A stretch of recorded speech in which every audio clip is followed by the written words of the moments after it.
Bonjour, pendant ce cours, nous examinerons les particularités des technoparcs en Corée par la comparaison des cas de Science and Technology Park à l'intérieur et l'extérieur du pays. Nous examinerons l'aperçu du Science Park, l'état actuel et les cas de fonctionnement des Science Parks du monde entier, ainsi qu'une comparaison complète des Science and Technology Parks à l'étranger. Ensuite, nous allons découvrir les caractéristiques des technoparcs de la Corée. Permettez-moi d'abord de vous donner un aperçu du Science Park. Le Science and Technology Park est défini comme une organisation gérée par des experts dans le but principal d'accroître la richesse locale en promouvant une culture d'innovation technologique et de compétitivité des entreprises et des institutions fondées sur la connaissance. Le Science Park sert à promouvoir et à gérer le flux de connaissances et de technologies en se positionnant au milieu des universités, des institutions de R&D et des marchés pour atteindre cet objectif. Deuxièmement, nous soutenons le lancement de business et la croissance des entreprises innovantes par le biais d'incubateurs d'entreprises et de dérivés d'entreprises. Troisièmement, la définition du Science and Technology Park est de fournir un bon espace de travail et de bonnes installations, ainsi que des services supplémentaires. Sur la base de cette définition officielle, l'Association internationale du Science and Technology Park a proposé que le nom collectif du site industriel, basé sur la connaissance, qui a été appelé par divers noms, soit appelé Science Park. Entre-temps, ces organisations ont été désignées par divers termes tels que Science Park, Research Park, Technology Park, Technopolis, Technopole, Technology District, Innovation Center, etc. Il est suggéré que tous ces termes soient inclus dans la catégorie de Science Park de manière inclusive. Le but du Science and Technology Park et du Science Park est de promouvoir le développement de l'économie locale par la commercialisation et l'accumulation de technologies innovantes basées sur la coopération entre les entreprises privées et les universités dans une société basée sur la connaissance. Ceci est le rôle du Science Park. Chaque pays a pris conscience du fait que pour favoriser le développement de l'économie locale dans une société fondée sur la connaissance, la richesse doit être créée et que l'utilisation de technologies innovantes étant la source de l'avantage comparatif est essentielle. Le Science Park a été présenté comme un moyen pour les individus, les entreprises, les établissements d'enseignement et les gouvernements de coopérer afin de promouvoir l'innovation technologique dans la société de la connaissance. Le Science Park sert de plaque tournante pour consolider la capacité de connaissance de la communauté. Les résidents sont des entreprises basées sur les nouvelles technologies, des établissements d'enseignement supérieur, des organismes de R&D, etc. Le Science Park offre un espace d'activité et divers services de soutien afin que ces résidents puissent effectuer en douceur des tâches telles que le développement des technologies innovantes, le développement de nouvelles idées, l'application de nouvelles technologies et la fabrication de nouveaux produits. En termes de fonctionnement, le Science Park est généralement créé par des aménageurs locaux, publics ou privés. L'acteur de l'aménagement finance la phase de développement, établit un plan d'action, développe le terrain, assure la communication et prépare des plans de transport pour construire des installations de production, d'affaires et de commodités. Après l'aménagement, il est principalement utilisé pour exercer les droits de décision par l'intermédiaire du conseil d'administration. Le Science Park a généralement une entité en tant que société et la gestion est généralement assurée par une association de gestion ou une structure de gestion distincte. Les clients sont principalement des entreprises résidentes situées dans le Science Park. Son activité principale consiste à louer des bureaux à des entreprises résidentes et à fournir divers services de soutien. La principale source de revenus est le loyer reçu des résidents. Les services d'entreprise fournis par le Science Park comprennent la gestion des installations, les services de soutien général, les accords de R&D et de transfert de technologie, l'assistance au lancement du business et à la croissance, diverses assistances en consultation, la liaison avec des experts externes, le financement et l'assistance au réseau humain. Et maintenant, comparons le Science Park et le cluster. Ces notions sont souvent utilisées de manière interchangeable et sont parfois confondues. En regardant la différence, le Science Park a une structure et un acteur de gestion doit exister. Il peut ainsi coordonner à court terme et politiquement dans le but de promouvoir le développement économique régional grâce à la commercialisation de la technologie. D'autre part, le cluster signifie le réseau. Par conséquent, il n'y a pas d'acteur de gestion distinct pour ce cluster qui est un réseau. Et il ne peut pas être aménagé par une politique qui peut se former de manière pérenne et spontanée, centrée sur une région précise où les conditions sont mûres. C'est pourquoi le Science Park agit généralement comme une germe pour la formation du clusters et tous les deux sont étroitement liés. Ainsi, si le Science Park se développe, il sera naturellement en lien avec des entreprises et des clients à l'extérieur du parc, donc à moyen et long terme, celui-ci deviendra le maillon central de la formation des clusters. L'exemple représentatif est le Stanford Research Park des États-Unis, créé en 1951.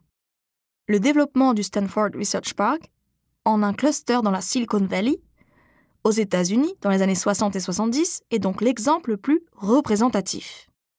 La figure ci-dessous représente une image de la notion du Science Park et du cluster.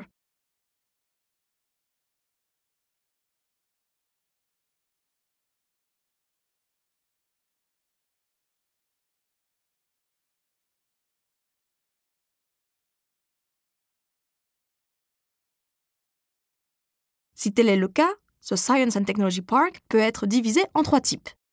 Le premier type est le Research Park. Le Research Park est un parc qui se concentre principalement sur la recherche. Il est principalement géré et exploité par l'université. Par conséquent, il offre un espace d'interaction pour les professeurs, les chercheurs, les structures commerciales et les entreprises. Cependant, il n'y a pas d'installation pour la production de prototypes dans le parc. Ainsi, il existe une caractéristique du Research Park qui se concentre principalement sur la recherche, sans effectuer de développement de produits ou d'activités de production ou d'affaires administratives. Donc, la plupart existent sous forme de petite envergure. Les instituts de recherche sont concentrés dans des immeubles de grande hauteur du centre-ville et la plupart des startups se trouvent au centre. Si on découvre par pays, le Science Park allemand est un Research Park représentatif. Deuxièmement, on peut alors décrire le type de Science Park qui est caractéristique d'un Research Park, mais qui accorde autant d'importance au développement de la technologie qu'à la recherche. C'est pourquoi il se trouve une relation active entre les professeurs et chercheurs avec les organisations commerciales et les entrepreneurs. S'il y a une différence, c'est la présence des installations de production de prototypes. Par conséquent, il existe des services de consultation en technologie et en business aux entreprises résidentes, et la principale source de revenus est le loyer reçu de ces entreprises. C'est donc une moyenne envergure. Et il offre un environnement de conditions favorable à faible densité pour la recherche et développement. Par conséquent, différents types d'entreprises s'installent en fonction de leur taille et de leur stade de développement. Les Science Parks des États-Unis et de l'Angleterre en sont les exemples les plus représentatifs. Ensuite, le Technology Park. Le Technology Park est situé à proximité des universités et des instituts de recherche, comme un corps intégré de haute technologie qui recherche, produisent et commercialisent les technologies de pointe. Il y a donc beaucoup de scientifiques, d'ingénieurs, de techniciens, de cols blancs, de commis et d'ouvriers de production très qualifiés. Ils sont donc engagés dans les activités de R&D et de fabrication de haute technologie et de l'industrie légère. Il y a également des fonctions pour soutenir divers services tels que l'administration et les ventes. Par conséquent, la participation des universités et des milieux académiques est faible et, dans certains cas, peu d'universités y participent. C'est donc un site industriel où la production, la vente et même le service sont tous possibles. Et ils se développent donc à grande échelle. Ils sont implantés dans des zones de redéveloppement ou des villes nouvelles et incluent des entreprises résidentes existantes ou nouvelles. On peut dire que les Technology Parks en France et au Japon sont les plus représentatifs. Ainsi, selon les particularités de ces sites, ils sont divisés en Research Park, Science Park et Technology Park.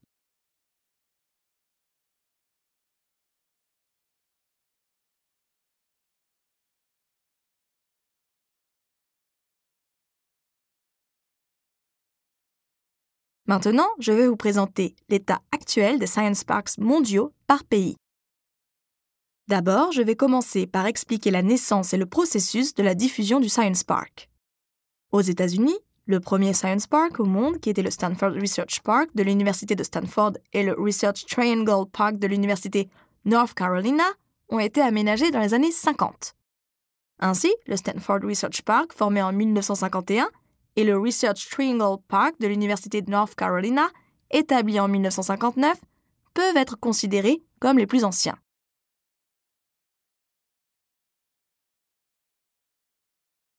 En Angleterre, au début des années 70, le Cambridge Science Park de l'Université de Cambridge et le Heriot-Watt Research Park de l'Université Heriot-Watt ont été créés.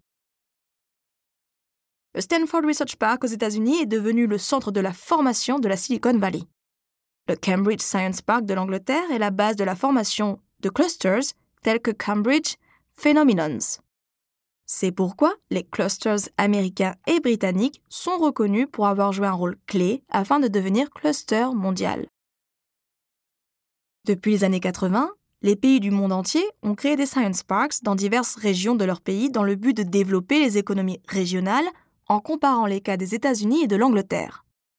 Les premiers science parks aux États-Unis et en Angleterre ont été créés naturellement en étant centrés sur les universités. Les science parks établis en Europe, à l'exception de l'Angleterre, sont différents des premiers parcs aux États-Unis et en Angleterre. En termes de développement économique régional, les gouvernements centraux ou locaux dirigeront et créeront politiquement des science parks de différentes tailles dans chaque région.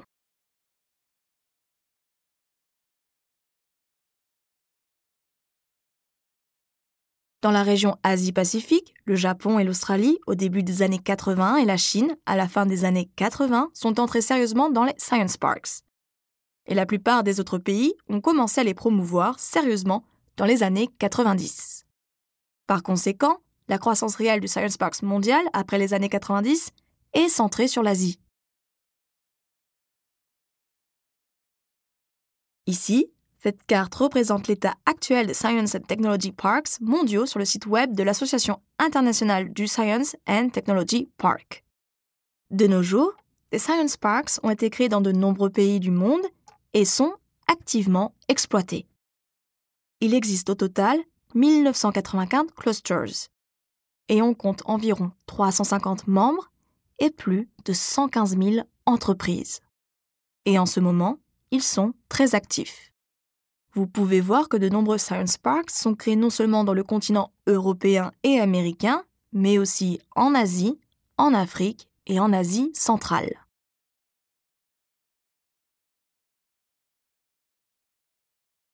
Ce qui suit est un exemple de l'exploitation d'un science park à l'étranger. Tout d'abord, c'est le Research Park aux États-Unis. Aux États-Unis, l'innovation technologique était principalement stimulée par les laboratoires de recherche industriels universitaires, gérés par le gouvernement, les entreprises et les universités. Créé en 1951, le Stanford Research Park est le premier science park au monde présenté comme un nouvel outil politique pour le développement de technologies innovantes et la commercialisation des technologies. Dans les années 60 et 70, aux alentours du Research Park de Stanford, a formé un énorme cluster d'innovation après la Silicon Valley, donnant l'impression que le Research Park pourrait être un moteur de croissance économique régionale. Dans les années 80, parallèlement au succès de la Silicon Valley, diverses lois ont été préparées afin de promouvoir la commercialisation de technologies innovantes et les Research Parks se sont rapidement répandus à travers les États-Unis. Dans les années 80, afin de renforcer la compétitivité des entreprises américaines par la coopération entre les entreprises privées et les universités et la commercialisation de technologies innovantes, le Technology Innovation Act, le University and Small Business Patent Procedure Act et le National Corporation Research Act ont été élaborés et systématiquement soutenus. L'acteur principal de l'aménagement est principalement constitué d'entreprises universitaires ou affiliées à l'université. Ainsi, il a été établi principalement en lien avec l'université. La propriété du terrain appartenait souvent à l'université et la propriété du bâtiment appartenait souvent à une société privée à but lucratif. En ce qui concerne l'acteur de la gestion, l'université est principalement exploitée par l'université en tant qu'institution affiliée sous la forme d'une filiale ou directement par l'université elle-même. Autrefois, le Research Park utilisait souvent les bénéfices d'exploitation pour couvrir ses fonds d'exploitation. Dans de nombreux cas, les fonds de fonctionnement étaient financés par des universités, des gouvernements ou des fondations d'entreprises. Par conséquent, le transfert de technologies par le biais de la coopération entre les entreprises privées et les universités est plus actif que dans d'autres pays. De nombreuses personnes ont analysé les facteurs de succès et de croissance de la réussite des research parks américains qui ont connu un grand succès. Concernant les facteurs de croissance, plus la distance entre le parc et l'université est proche, plus le nombre d'universités étant connectées est grand, plus les technologies de l'information est spécialisée, plus l'acteur de la gestion fait partie du côté privé, il se trouvait que le taux de croissance du research park était plus élevé.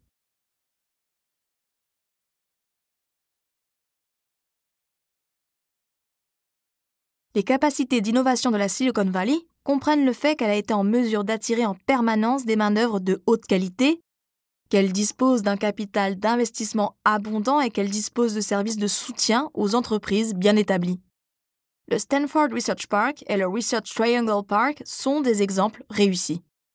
La figure montre la situation des entreprises emménagées dans la Silicon Valley. Plus de 3000 entreprises sont basées dans la Silicon Valley et emploient plus de 230 000 personnes. La photo de droite est une vue panoramique du Triangle Park. Il y a 52 000 emplois dans ce seul Triangle Park et de nombreuses personnes sont employées pour le gérer.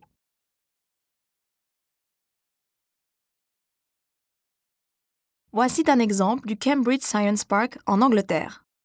Au début des années 70, avec l'investissement de l'université Cambridge, le premier Science Park en Angleterre a vu son jour. Il s'agit d'un exemple contribuant à la restructuration de l'industrie locale et à la dynamisation de l'économie locale pour attirer les entreprises de technologie de pointe et favoriser leur création. Le terrain appartient à l'université Cambridge et l'emplacement et les bâtiments sont loués. C'est pourquoi les collectivités locales et les banques proposent des prêts à long terme à des taux d'intérêt très bas. Les universités fournissent des consultations techniques et de gestion aux entreprises résidentes, emploient également des diplômés universitaires et soutiennent les startups.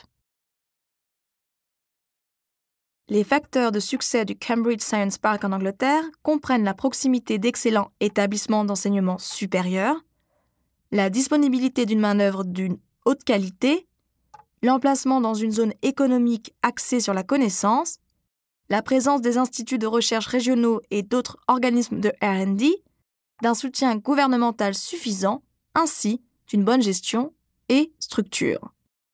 Ensuite, c'est le Sophia Antipolis de la France.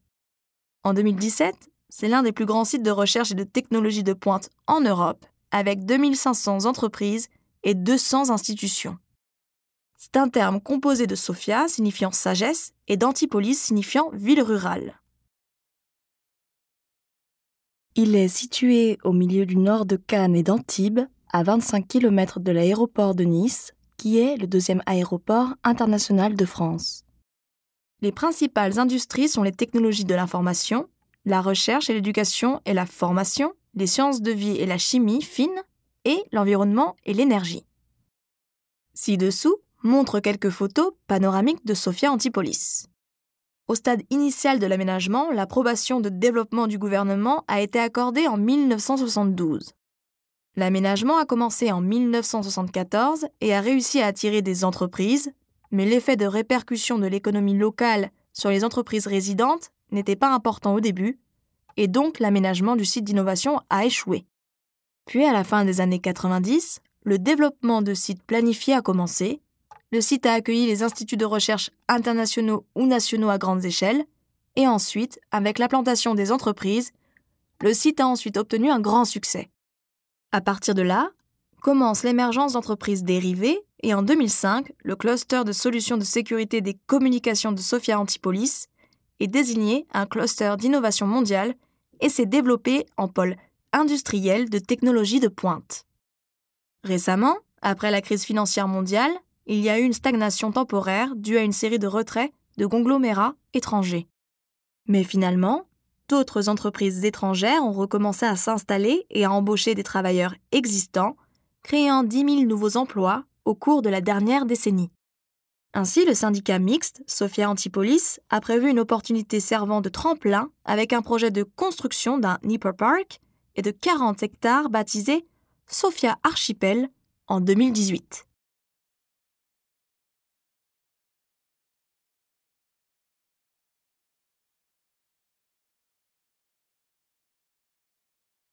Ensuite, nous allons voir le Aldershof Science and Technology Park à Berlin, en Allemagne.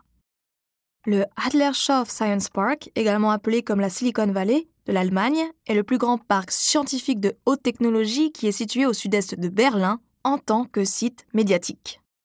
C'est un site scientifique ayant une superficie de 4,2 km² et 1144 entreprises et instituts de recherche s'y trouvent. Ainsi, 19 400 travailleurs sont présents et 6 330 étudiants poursuivent leurs études. Vous trouverez ci-dessous le diagramme du parc. La figure montre les 5 centres du secteur de la science et technologie. Au début des années 90, c'était le site d'un aéroport et d'une entreprise audiovisuelle. Et c'était le centre du développement de la technologie aéronautique. Ainsi, Adlershof était un site scientifique où se trouvaient 9 instituts de recherche relevant de l'Académie des sciences d'Allemagne de l'Est, ainsi que de nombreuses entreprises technologiques après la Deuxième Guerre mondiale jusqu'au moment de l'unification. Il a été exploité avec le budget de R&D de l'Académie des sciences d'Allemagne de l'Est. Cependant, après l'unification, 5600 scientifiques et ingénieurs de l'Allemagne de l'Est ont été confrontés à une crise de chômage de masse par manque de budget. En réponse, le gouvernement de l'État de Berlin a créé le Berlin Aldershof en tant que Science and Technology Park en 1991. Le gouvernement de l'État de Berlin a investi 230 millions d'euros et le fonds de développement de l'UE 1,3 milliard d'euros.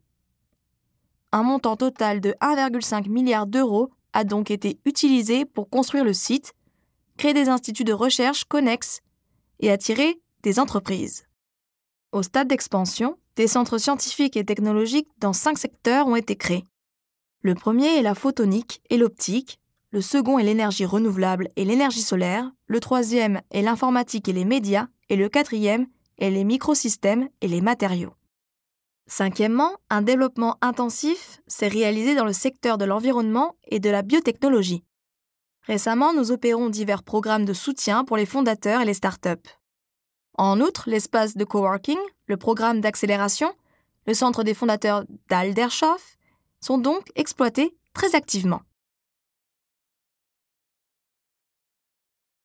Ensuite, nous allons découvrir le Science Park de Hsinchu en Taïwan. En mai 1976, un accord a été conclu entre les ministères gouvernementaux sur la création d'un site industriel scientifique.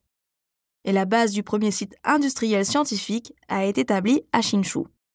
Ceci a été inspiré par le fait qu'il est proche de l'aéroport international et de la ville de Taipei et qu'il y a de nombreuses universités et instituts de recherche dans les environs. Les sites scientifiques de Taïwan sont en grande partie répartis sur 3 zones, celle de Hsinchu, centrale et partie du sud. Ainsi, en 2019, un total de 856 entreprises ont emménagé dans le site scientifique, dont 516, soit 60%, étaient toutes concentrées à Hsinchu. En 2019, un total de 856 entreprises ont emménagé dans le site scientifique. Parmi elles, 516 entreprises, soit 60%, sont concentrées uniquement sur Hsinchu. Si vous regardez les entreprises résidentes par industrie, le secteur des semi-conducteurs en compte le plus avec 206. Ensuite vient le secteur de la biosanté, de l'optoélectronique, des machines de précision, de l'informatique et de la télécommunication. Par conséquent, les entreprises de semi-conducteurs sont particulièrement concentrées à Hsinchu. 183 entreprises dans l'industrie des semi-conducteurs sont donc situées à Hsinchu. Ainsi, les sites scientifiques des régions du centre et du sud sont principalement occupés par des entreprises de machines de précision et de biosanté, respectivement. Dans les années 60, un site d'exportation de transformation a été créé pour accroître les exportations des industries à forte intensité de main-d'œuvre. Alors que le besoin de perfectionnement de la structure industrielle augmentait en raison du développement économique, la politique d'aménagement d'un site scientifique a été promue à partir de la fin des années 70, afin de promouvoir le développement industriel à forte intensité technologique. Dans les années 90, il y avait une tendance à créer un site industriel intelligent. Ensuite, nous allons découvrir le Technopolis du Japon. Dans les années 70, des politiques scientifiques et technologiques et industrielles centralisées ont été élaborées. Ainsi, dans les années 80, une loi a été promulguée pour concrétiser la politique ci-dessus en une stratégie de développement régional. La loi japonaise sur le Technopolis a été promulguée en 1983 et la loi sur l'utilisation active des capitaux privés a été promulguée et diverses lois de soutien, telles que la loi sur les emplacements de l'intelligence, ont été promulguées. La création de sites scientifiques et technologiques s'est fait rapidement. Ainsi, en tant que nouvelle stratégie de promotion de l'industrie régionale, 26 technopolis ont été désignés au Japon après 1983. Les exemples les plus représentatifs sont celui de Kumamoto et Gurumetose. La politique de technopolis du Japon peut être divisée en 3 stades. Dans le premier stade, le développement s'est principalement concentré sur les instituts de recherche publics et la R&D de l'industrie et des universités. Au deuxième stade, le gouvernement local et central ont coopéré pour développer le technopolis qui a été promu dans le cadre d'une politique de développement régional liée à l'industrie. Troisièmement, pour compléter la politique de technopolis, le Research Corps, qui a été ajouté dans le but de renforcer les conditions de recherche et de développement technologique basées sur la région, est destiné à la croissance. Beaucoup d'efforts ont été menés afin d'accueillir les industries de technologie de pointe liées aux semi-conducteurs. Ceci est en effet une particularité importante du technopolis du Japon. Le côté hardware, comme les ports et les voies ferrées, ont été soulignés et du côté software, les fonctions de R&D ont également été soulignées. Le Japon a ainsi poursuivi des projets qui pourraient être liés à des entreprises locales par l'organisation de développement de technopolis, visant l'aménagement d'infrastructures capables pour le transport à grande vitesse. Et c'est pourquoi les projets ont été menés par l'intermédiaire de l'administration régionale.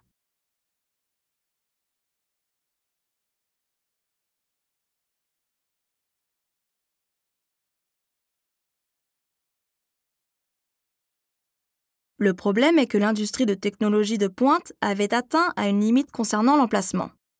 Mais comme l'accueil des industries de technologie de pointe était priorisé, le lien avec l'industrie du développement régional global faisait un peu défaut. L'emplacement n'a donc pas été dynamisé comme prévu. En conséquence, la contribution à la promotion de l'industrie locale est devenue faible et la base financière de l'organisation de développement de Technopolis s'est affaiblie, entraînant des restrictions sur l'entretien des infrastructures. C'est pourquoi il est évalué qu'il était insuffisant de conduire un effet de répercussion pour le développement des PME locales. En termes d'exploitation et de gestion, il y avait une limite à l'identité et à l'indépendance régionale, et ce site possédait un degré d'indépendance limité en raison de la forte orientation et de l'approbation du ministère du Commerce, de l'Industrie et de l'Énergie du Japon. Pour cette raison, il est évalué qu'il existe diverses restrictions à la réalisation indépendante des projets dans la région. Maintenant, passons au Science and Technology Park de Hong Kong, en Chine. Créé en 2002 sous la direction du gouvernement de Hong Kong, il s'agit du plus grand cluster d'innovation technologique de Hong Kong et joue le rôle de leading incubator basé sur la R&D. Sa superficie est d'environ 30 000 m². Et il est ainsi constitué du Science and Technology Park, de l'Innovation Center et du Industrial Estate. Le soutien principal concerne les 5 clusters industriels et les 3 plateformes. Ces 5 clusters industriels comprennent les secteurs de la biotechnologie, l'électronique, les technologies vertes, les TIC et l'ingénierie de précision, ainsi que les matériaux. Les 3 plateformes comprennent le Smart City, le vieillissement en santé et la robotique. Plus de 70 entreprises de 23 pays s'y installent et plus de 13 000 personnes sont actuellement employées. La phase de construction initiale a été établie en 2002 sous la direction du gouvernement de Hong Kong. Et il s'est développé en tant que secteur public grâce au programme de partenariat. Par conséquent, le Science Park est principalement engagé dans la recherche et le développement de matériaux et de technologies appliquées. L'Innovation Center se concentre sur les matériaux, la conception de marques et le marketing, tandis que l'Industrial Estate se concentre sur la fabrication des produits de qualité et à forte intensité technologique. Récemment, le gouvernement de Hong Kong a encouragé les 6 nouvelles industries de croissance. Conformément au plan de développement de la région de la Grande Baie de Guangdong, le statut du site scientifique représentatif centré sur l'innovation technologique a été consolidé. Par conséquent, Les programmes de soutien aux entreprises résidant dans le Science Park comprend un soutien à la phase du lancement de business, un soutien pour l'espace, la technologie, le commerce et la finance, un soutien à l'utilisation d'équipements de R&D, un soutien pour la création de liens avec les développeurs, un soutien pour une connexion avec les parties prenantes des organismes d'investissement et de réglementation, etc. Et il existe ainsi divers programmes d'appui aux entreprises résidentes. Le prochain consiste la Silicon Oasis de Dubaï. Elle a été fondée en 2015 par le gouvernement de Dubaï. Et elle soutient les industries de haute technologie dans les TIC, la biotechnologie et l'aérospatiale. Elle est située sur une grande superficie de 7,2 millions de kilomètres carrés, à l'intérieur de Dubaï et à proximité de International City. Au stade initial de la construction, l'établissement a été lancé dans le but de favoriser l'industrie high-tech de Dubaï et de créer un écosystème d'innovation technologique de pointe de premier plan. Ainsi, le premier Smart City de Dubaï, la Silicon Park, a été aménagé sur une échelle de 150 000 m² et des espaces pour les affaires administratives, commerciales, résidentielles et celles pour les installations de commodités ont été créées. Récemment, en créant le Dubai Technology Entrepreneur Campus, ceci contribue à l'économie de Dubaï en soutenant les startups au Moyen-Orient. Le facteur de succès est la mise en place d'un environnement pour le lancement de business favorables aux entreprises. Par conséquent, grâce à sa position stratégique reliant l'Asie, l'Europe et l'Afrique, elle offre un excellent accès aux marchés locaux adjacents. Et en plaidant en faveur d'une zone franche, elle a permis d'avoir un droit nul et une participation étrangère à 100%, et elle fournit des incitations innovantes aux entreprises, telles que la liberté de virement et l'exonération de l'impôt sur les sociétés et de l'impôt sur le revenu, tout en soutenant les entreprises à avoir un meilleur avantage financier. Le deuxième facteur de succès a été la mise en place de programmes d'accompagnement des startups ainsi que les efforts afin d'accueillir la main-d'œuvre professionnelle. Le plus grand campus pour le lancement de business en matière de technologie du Moyen-Orient, à la Silicon Oasis, a donc été construit. Ce campus permet de fournir un soutien financier et une formation de mentorat aux startups qui manquent de fonds. En outre, il existe aussi divers programmes de soutien qui sont très utiles pour les startups, offrant des opportunités de networking avec les entreprises mondiales. De plus, il s'agit d'un nouveau site attirant rapidement une attention particulière car il accorde des visas de résidence de longue durée à des experts, des chercheurs et des étudiants exceptionnels en offrant de nombreuses incitations attrayantes pour les conditions de résidence et pour l'implantation des startups. Jusqu'ici, je vous ai présenté les divers Science and Technology Parks dans des pays étrangers. Et maintenant, comparons globalement ces Science and Technology Parks représentatifs. Tout d'abord, si nous regardons le but de la mise en œuvre et faisons la comparaison, la plupart des pays ont l'objectif de créer un Science Park axé sur la commercialisation de technologies innovantes et le développement de l'économie locale à travers la coopération entre les entreprises privées et les universités. Cependant, si les États-Unis et l'Angleterre sont restés fidèles à leur vocation première, la France s'est concentrée sur la constitution de clusters régionaux et l'Allemagne s'est davantage concentrée sur l'accompagnement du lancement des business et de la croissance d'entreprises innovantes. Le Japon se diffère des autres pays en se focalisant sur les aspects de la décentralisation démographique, industrielle et régionale. Dans le cas des pays avancés, le Science and Technology Park a été promu dans le but de créer un cluster industriel centré sur les universités. La création des entreprises innovantes est notre objectif premier. Dans les pays en développement, le gouvernement dirige l'aménagement et l'exploitation à des fins de développement régional. Ainsi, il utilise comme un moyen d'introduire un système industriel adapté à leur propre situation à l'étranger. Son objectif principal est d'attirer des entreprises étrangères et de construire des infrastructures industrielles. Pour résumer et expliquer l'état actuel du développement, ceci a commencé aux États-Unis dans les années 50 et après les années 80, il a été adopté par les pays développés comme un moyen important pour le développement régional et s'est ensuite rapidement développé dans le monde entier. Ainsi, le Stanford Research Park des États-Unis est devenu la base de la formation de la Silicon Valley et le Cambridge Science Park de l'Angleterre est devenu la base de clusters tels que le Cambridge Phenomenon.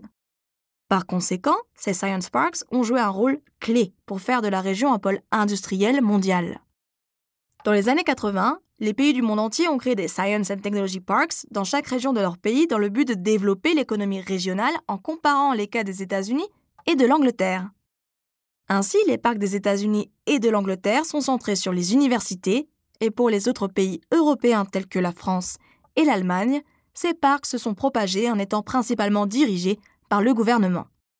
Dans la région de l'Asie-Pacifique, au début des années 80, ces parcs se sont implantés principalement au Japon et en Australie. Et à la fin des années 80, la Chine s'est concentrée sérieusement sur l'aménagement de ces parcs.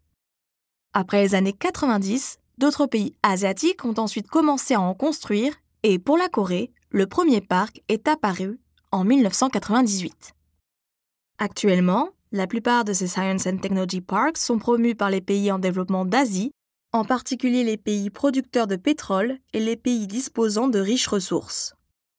Dans de nombreux cas, les Science and Technology Parks dans les pays en développement d'Asie et d'Afrique sont encouragés dans le but de résoudre le plus rapidement possible le chômage grâce au développement économique régional. Et depuis 2010, il y a une forte attention pour la région de l'Amérique du Sud. Si on compare le système de gestion aux États-Unis, le gouvernement fédéral n'est pas directement impliqué dans le projet de l'aménagement. Mais il est soutenu d'un appui indirect ou par celui d'un organisme affilié. Par exemple, un soutien indirect via la création de la Fondation scientifique nationale ou par les instituts de recherche nationaux affiliés au gouvernement est fourni. L'Angleterre, quant à elle, mène les politiques régionales d'innovation en établissant des bureaux de représentation gérés conjointement par les ministères concernés du gouvernement central dans les provinces ou en créant des agences de développement régional. Par conséquent, diverses politiques telles que les aides et incitations fiscales sont mises en œuvre en parallèle.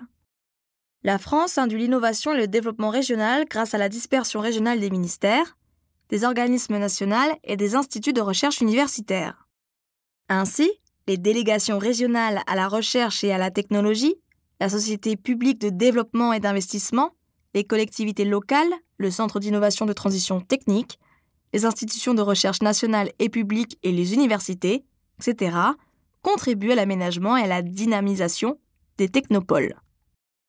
L'Allemagne s'appuie sur les capacités de R&D des instituts de recherche nationaux et publics. Par conséquent, elle introduit le mode d'organisation de concours ouvert au public via la concurrence ouverte au public. Et donc, si on regarde ces tendances, on peut voir que le gouvernement central joue un rôle relativement faible pour les Science and Technology Parks dans les pays occidentaux. Pour les pays asiatiques, ils ont tendance à établir des politiques et à réaliser des projets sous la direction du gouvernement central. Dans ces pays, l'aménagement des Science and Technology Parks est donc considéré comme un investissement dans les infrastructures pour le développement régional et industriel. Ainsi, les ressources financières investies dans ces parcs sont des montants obtenus par des investissements de grandes envergures. De plus, puisque ces projets sont inclus dans les plans de développement régional et industriel du gouvernement, différemment des autres pays, ces projets sont réalisés avec la forte volonté des gouvernements centraux et locaux. En ce qui concerne l'aspect fonctionnel, l'Allemagne se concentre sur les centres d'innovation de petite envergure, fournissant un soutien aux startups et à l'innovation technologique pour les sociétés de capital risqué. Aux États-Unis, au Canada et en Angleterre, ces pays mènent les tâches d'incubateurs d'entreprises, d'accompagnement aux entreprises et d'innovation technique sous la direction des universités.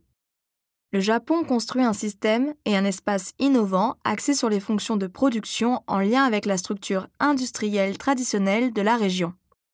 Les Science and Technology Parks des pays asiatiques ont donc tendance à se spécialiser dans les industries informatiques ou de la biotechnologie, car ils ont été construits comme des sites multifonctionnels de grandes envergures dès le début de leur création.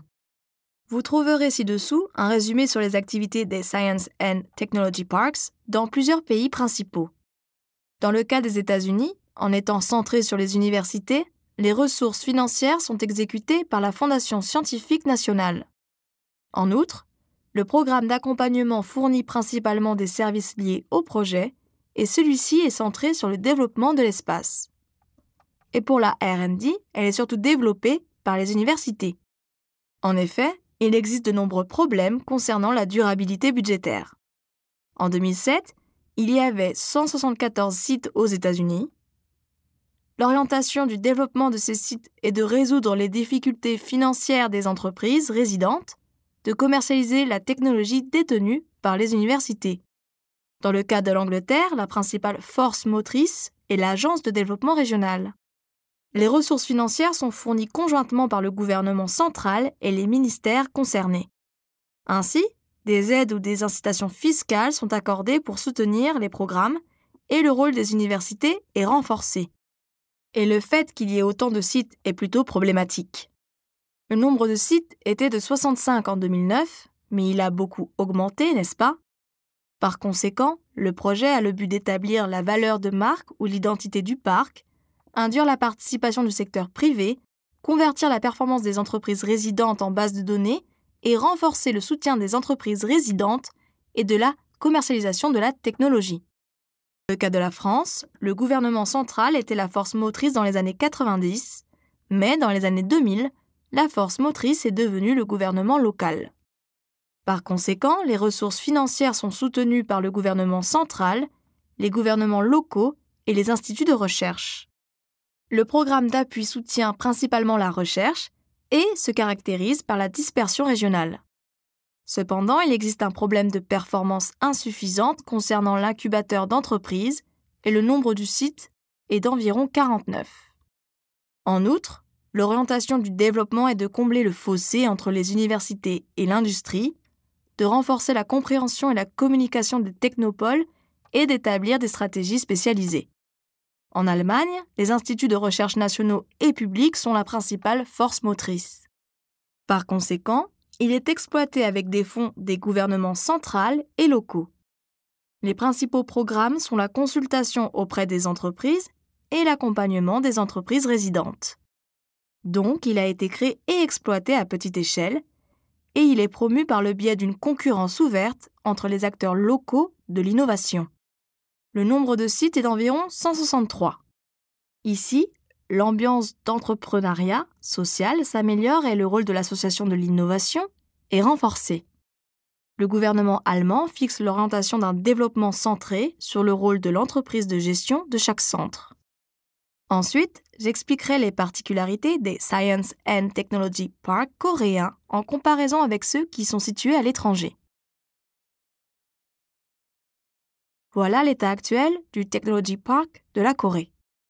Lorsque ce parc a été initialement formé en Corée, il a été influencé par le Sophia Antipolis de la France et le Cambridge Science Park de l'Angleterre, et en 1973, le Dedok Science Town a été construit à l'échelle d'une ville.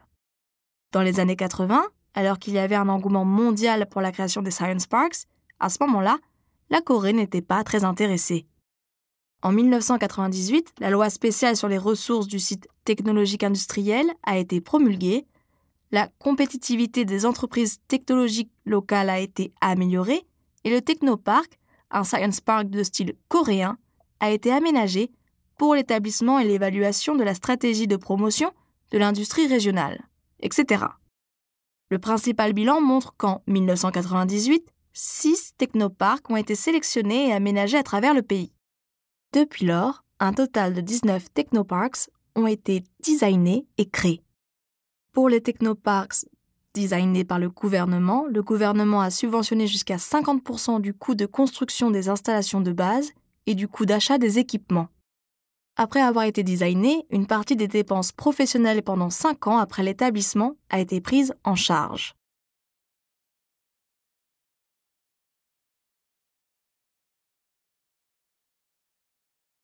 L'objectif du projet est de promouvoir le développement de nouvelles technologies et les startups en créant un site de base d'innovation technologique dans lequel l'industrie locale, les universités et les instituts de recherche participent conjointement et accumulent la main-d'œuvre, les installations, l'équipement, les fonds et les informations de recherche. L'activité principale est l'incubation d'entreprises. Cette incubation d'entreprise comprend l'ensemble du processus, du développement technologique au lancement et à la concrétisation du business, et effectue des tâches telles que le soutien de la R&D, le soutien à l'éducation et à la formation, l'échange d'informations, la production pilote, la construction d'équipements et les activités. Dans chaque technoparc, des industries spécialisées sont designées en lien avec des industries stratégiques régionales pour la formation de clusters régionales. Par conséquent, dans les 19 technoparks de Corée, des industries spécialisées qui sont stratégiquement nourries et soutenues sont designées pour chaque technoparc et les industries designées sont soutenues de manière plus intensive. Les images suivantes montrent les 19 technoparks en Corée. Ils sont répartis uniformément à travers le pays et jouent un rôle majeur dans le développement équilibré du pays.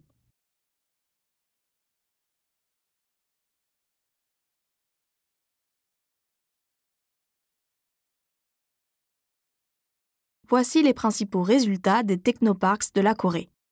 Au début, l'axe central est passé d'une fonction centrée sur la construction d'infrastructures à un projet de software. Donc, au début, la Corée s'est concentrée sur les affaires d'espace. Après cela, ces fonctions sont étendues à un organisme de base pour la planification et l'évaluation du soutien aux entreprises par le biais de la structure organisationnelle et pour le développement des industries locales. Pour résumer les principaux résultats, tout d'abord, le Technopark est un organisme de base permettant de nourrir les industries urbaines et provinciales et de diriger l'économie locale et de soutenir de manière globale la croissance des entreprises locales par étapes. Il y a 3 résultats majeurs. Le premier est la mise en place d'infrastructures de promotion industrielle.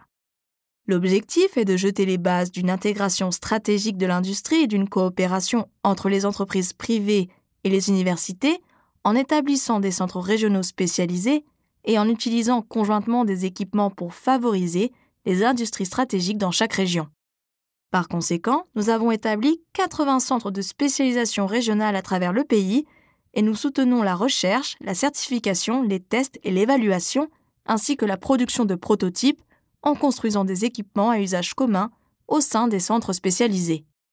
Comme il est difficile pour les entreprises privées de construire elles-mêmes de tels équipements, le Technopark construit de tels équipements et aide les entreprises privées et les universités à utiliser ces équipements. Le deuxième résultat est la mise en place d'un organisme de base. Grâce à la réorganisation de la gouvernance centrée sur le Technopark, l'équipe de planification stratégique des affaires et les centres spécialisés qui avaient été préemptés dans la région ont été intégrés. Il y a donc l'élaboration d'une stratégie de développement régional.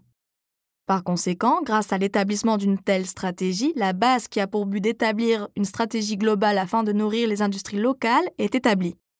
De plus, grâce à la planification et à l'exécution, à l'évaluation et à la maintenance du système, l'évaluation a été rendue indépendante et le professionnalisme a été renforcé. Par conséquent, le groupe régional d'évaluation de l'industrie a été divisé et devenu l'Institut régional d'évaluation des projets pour garantir l'indépendance et le professionnalisme de chaque projet de soutien. En outre, il a joué un rôle central dans la promotion du développement de nouvelles technologies et de l'investissement par le biais de la coopération entre les entreprises privées industries, les universités et les instituts de recherche en renforçant la coopération régionale. De plus, il se trouve ainsi une construction d'infrastructures pour le développement technologique régional. Par conséquent, nous avons amélioré la compétitivité technologique des entreprises locales et soutenu activement le développement de nouveaux produits grâce aux échanges technologiques et à l'utilisation d'équipements communs. Le troisième résultat clé est la mise en place d'un système de services de soutien aux entreprises. Par conséquent, nous développons et opérons des services de support d'entreprise personnalisés pour les clients à travers des plateformes de support d'entreprise par région. Ainsi, pour ne citer que quelques exemples, nous exploitons un centre de contact pour augmenter l'efficacité des projets de soutien aux entreprises et pour unifier les chaînes de services de soutien aux entreprises.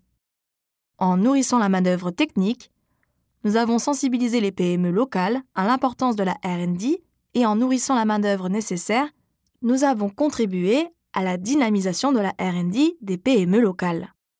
En outre, il y a des résultats obtenus dans la promotion d'incubateurs d'entreprises après le lancement du business. Ainsi, nous avons redynamisé les démarrages d'entreprises locales et après les démarrages, nous fournissons des services d'appui qui accompagnent les entreprises afin qu'elles puissent systématiquement se développer à travers les étapes de croissance en les nourrissant continuellement. Jusqu'à maintenant, je viens d'expliquer brièvement les particularités du Technoparks de la Corée, ainsi que son statut actuel et ses principaux résultats accomplis.